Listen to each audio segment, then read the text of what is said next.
Live from New York, it's Sabado Nights with Steve Lu. Gandang hapon po sa inyo, si Steve Lu po for Sabado Nights. Narito tayo ngayon sa Alhambra, California, otherwise known as the second Chinatown here in Los Angeles. The original Chinatown is in downtown LA na nung lumipat ako, I just remembered 40 years ago today, I lived here in LA. So nung 84, doon lang talaga ang Chinatown at umuusbong pa lang itong Monterey Park, Alhambra, which is on the eastern part nga of Los Angeles, very close to East LA, which is a very Hispanic area naman. Ito namang Alhambra was the second Chinatown sprouting.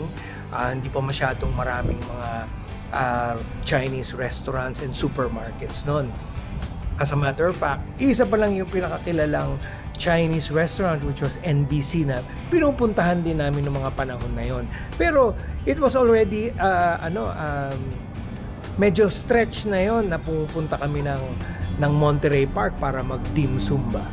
Anyway, gusto ko lang kayong i-introduce dito sa 168 Supermarket plus yung 99 Ranch, now the most popular Asian superstores here in California, here in Los Angeles especially.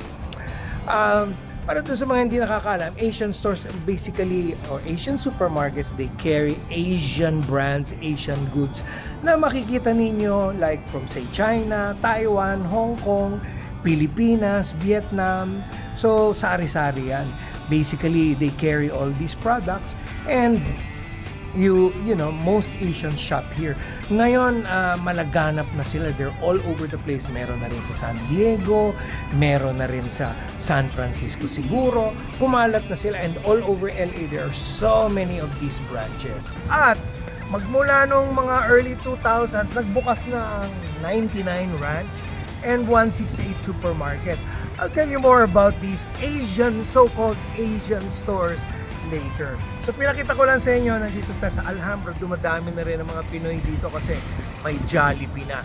But anyway, tandaan nyo yan, 99 Ranch, Asian Supermarket.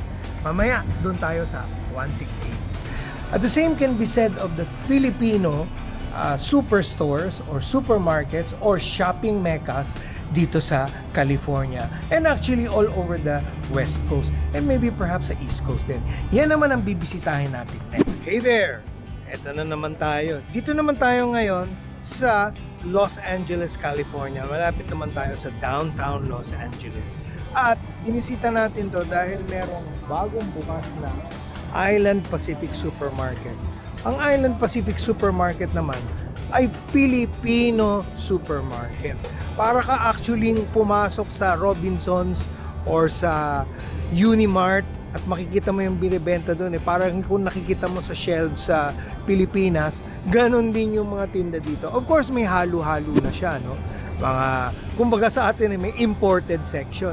So it's very interesting. Island Pacific is perhaps the second biggest supermarket, Filipino supermarket chain dito sa West Coast. Ang pinakamalaki, my understanding, is Seafood City, which napanood ninyo nung nagpunta tayo ng Seattle, na talagang para na siyang halos mini mall na may supermarket, Jollibee, may mga Chowking, meron siyang mga sari-saring mga Filipino establishments. Para na rin siyang one-stop shop sa ating mga Pilipino kasi meron dyan malamang pera padala, balikbayan boxes, ganyan, and sari-saring mga services na kailangan natin para sa mga kamag-anak natin sa Pilipinas. So it's very interesting. You know, like I mentioned earlier, yung tungkol naman dun sa 99 Ranch and 168 Supermarket, those are more Chinese Asian supermarkets. Ito, specifically Filipino supermarket siya. Like I said, 40 years ago during my time here living in the US, hindi pa sila ganun kalalaki. Meron lang mga Filipino liquor stores, may mga Filipino stores, pero hindi pa ganyan kalalaki ang mga supermarket. Mga siguro parang 7-Eleven lang o malaki ng konti sa 7-Eleven. But times have changed, siyempre lumalaki ang population, Kaya meron na silang mga ganun ngayon. So kung kailangan nyo ng dilis at tuyo at patis dito sa Amerika, diyan malamang kayo makakahanap. Hey, this is Steve Blue for Sabado Nights. Narito tayo ngayon sa Avenue 26 Burritos Taco Special. Ayan. It's a big parking lot here in downtown LA. Katabi lang siya nung Noy Pits downtown LA, which is a venue that we performed in way back.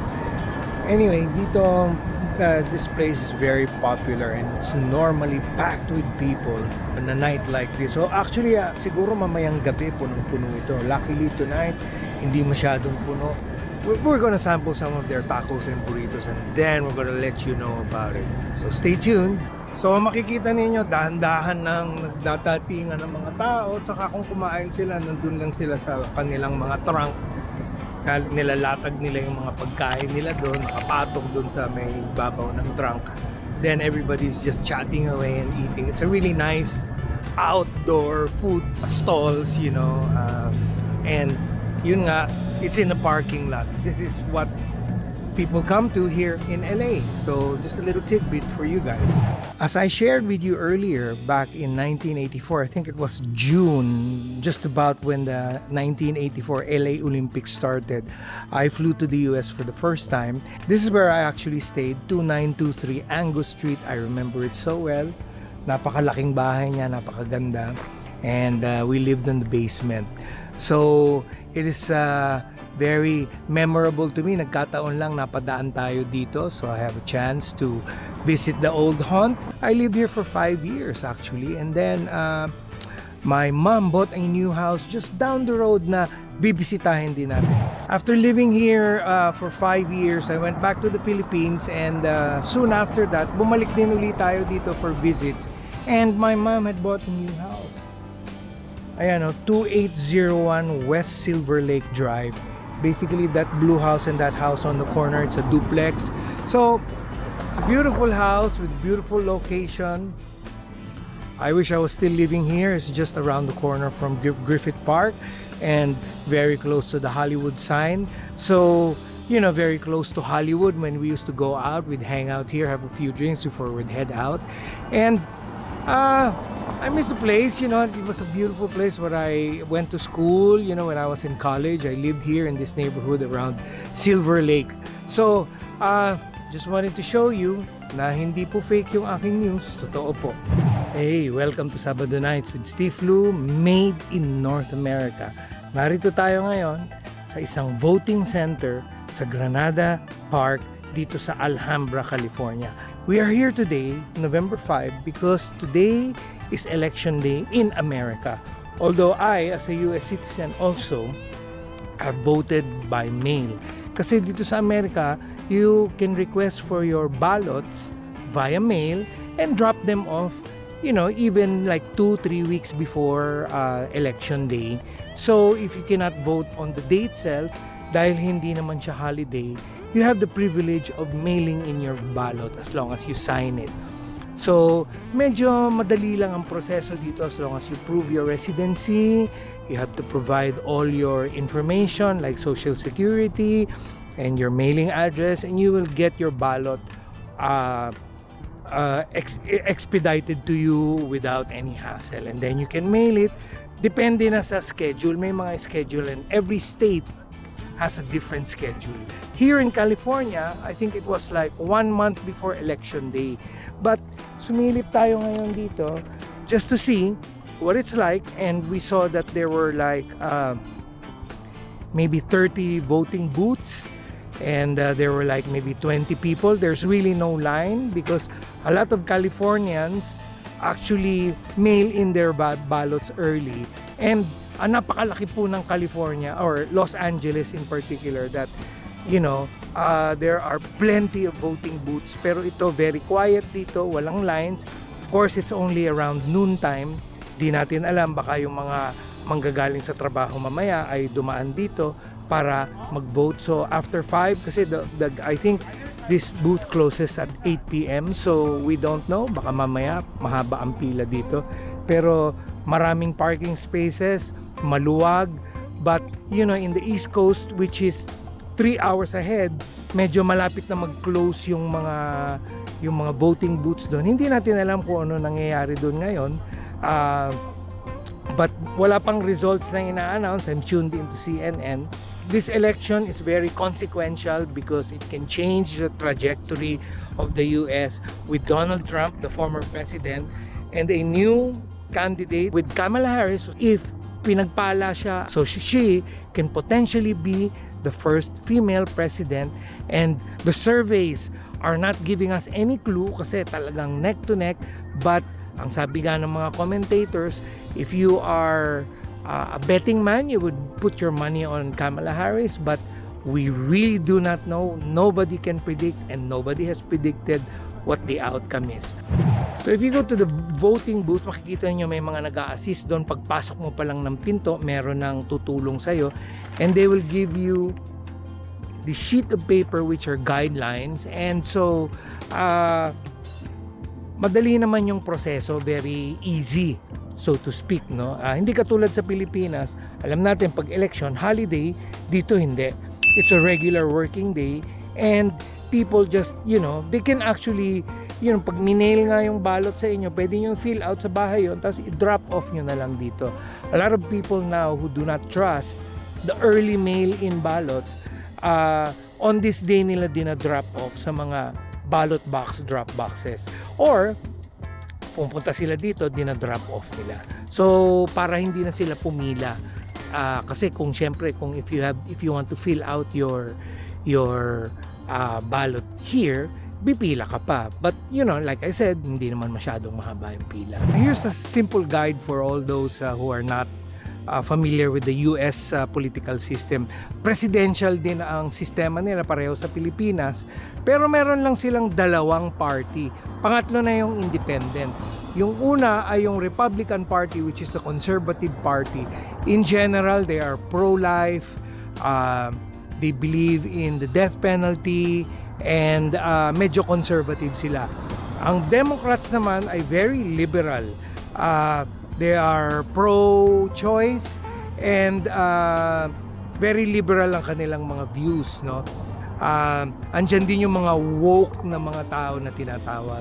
So those are the two parties, and then there are the independents who could caucus with the Democrats or with the Republicans as they choose, no? In other words, kung merong vote sa Congress or sa Senate, yung mga independents pipili ng one side yan or kung saan sila bobo. Just a couple of days ago, bumisita tayo sa Craig Ranch o Amphitheater dyan sa Las Vegas. Bumisita tayo sa isang Kamala Harris rally at naroon si J-Lo to endorse Kamala Harris. There were about 5,000 people there. And of course, nakita natin yung entourage ni Kamala Harris dahil because she is the Vice President. Siyempre malaki yung entourage niya, may mga ambulansya pa, maraming mga motorcycle cops, and of course, yung kanyang mga escort security. Hey guys, this is Sabado Nights with Steve Lu. It's October 31, 2024, and here we are in Craig Ranch Amphitheater here in North Las Vegas City.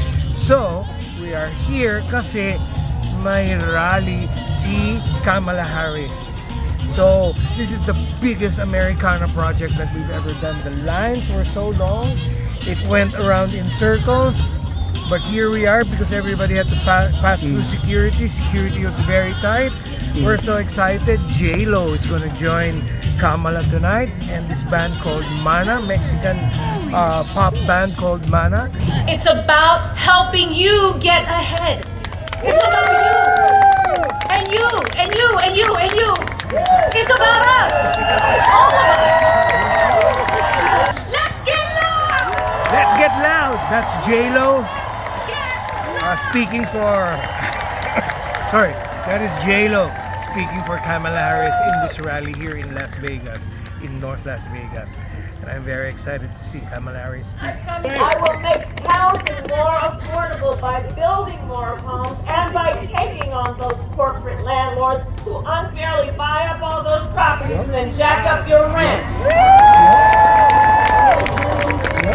And we will fight for working families by raising the minimum minimum wage and eliminating taxes on tips. Oh my, that's the Vice President of the United States making a promise. If we elect her president, she will take care of the middle class and everybody. Thank you very much for joining me here on Sabado Nights with Steve Lee.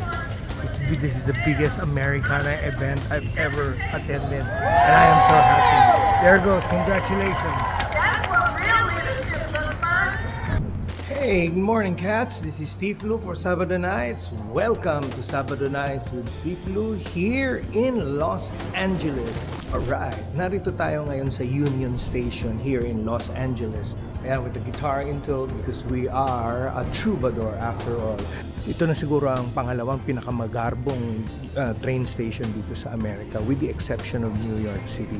Anyway, I'm gonna take the train to San Diego today and na-discover ko nga na marami na palang metro rail train lines dito sa LA, meaning yung mga parang LRT or MRT sa atin just within the city. Marami ng train lines. So nandito tayo noong 1984, konti lang at saka nag-uumpisa pa lang maghukay ng mga panahon na yon.